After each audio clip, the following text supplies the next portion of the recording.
आनन्दरूप भगवन्नयितेऽवतारे प्राप्ते प्रदीप्तभवदङ्गनिरीयमाणैः कान्तिव्रजैरिव घनाघनमण्डलैर्द्याम् आवृण्वती विरुरुचे किल वर्षवेला आशासु शीतलतरासु पयोदतोयैः आशासिताप्तिविवशेषु च सज्जनेषु नैषा करोदयविधौ निशिमध्यमायां क्लेशापहस्त्रिजगतां त्वमिहाविरासीः।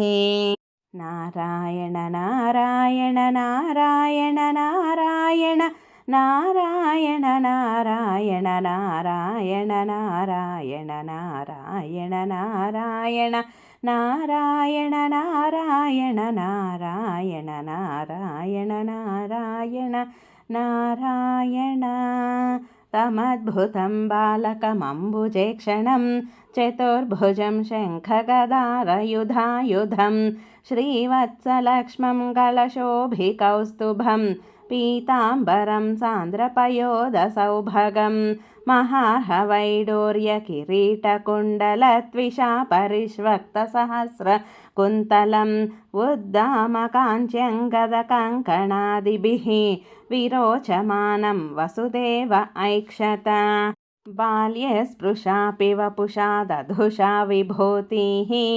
उद्यत्किरीटकनकाङ्गदहारभासा शङ्खारिवारिजगदा परिभासितेन मेघासितेन परिलेसितसूतिगेहे वक्षस्थली सुखनिलीनविलासि लक्ष्मीमन्दाक्ष लक्षितकटाक्षविमोक्षभेदैः तन्मन्दिरस्य खलकं सकृतामलक्ष्मीम् उन्मार्जयन्निव विरेजितवासुदेव शौरिस्तुधेरमुनिमण्डलचेतसोऽपि दूरस्थितं वपुरुदीक्ष्य निजेक्षणाभ्याम् आनन्दबाष्पपुलकोद्गमगद्गदार्द्रः तुष्टावदृष्टिमकरन्दरसम्भवन्तं देवप्रसीद परपूरुषतापवल्ली निर्लूनिदात्र समनेत्रकलाविलासिन्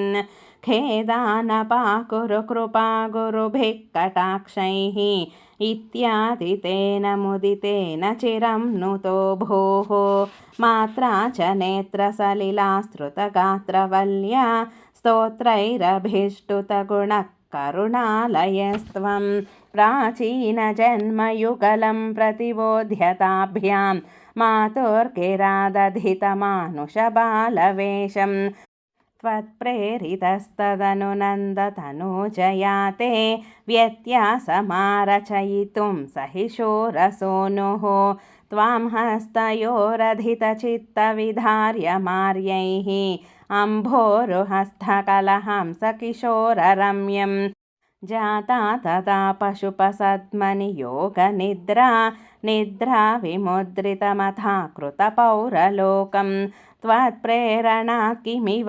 चित्रमचेतनैर्यद् द्वारैः स्वयं व्यघटिसङ्घटितैः सुगाढं शेषेण भूरि फणवारितवारिणाथ स्वैरं प्रदर्शितपथो मणिदीपितेन त्वां धारयन् स खलु धन्यतमः प्रतस्थे सोऽयं त्वमीश मम नाशय रोगवेगान् भवन्तमयमुद्वहन् यदुकुलोद्वहो निःसरन् ददर्श गगनोच्चलज्जलभरां कलिन्दात्मजाम् अहो सलिलसञ्चयः स पुनरैन्द्रजालोदितो जलौघ इव तत्क्षणात् प्रमदमेयतामाययौ।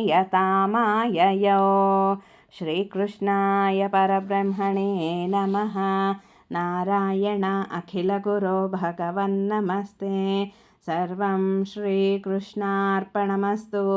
सर्वे जना सुखिनो भवन्तु। लोका समस्ता सुखिनो भवन्तु।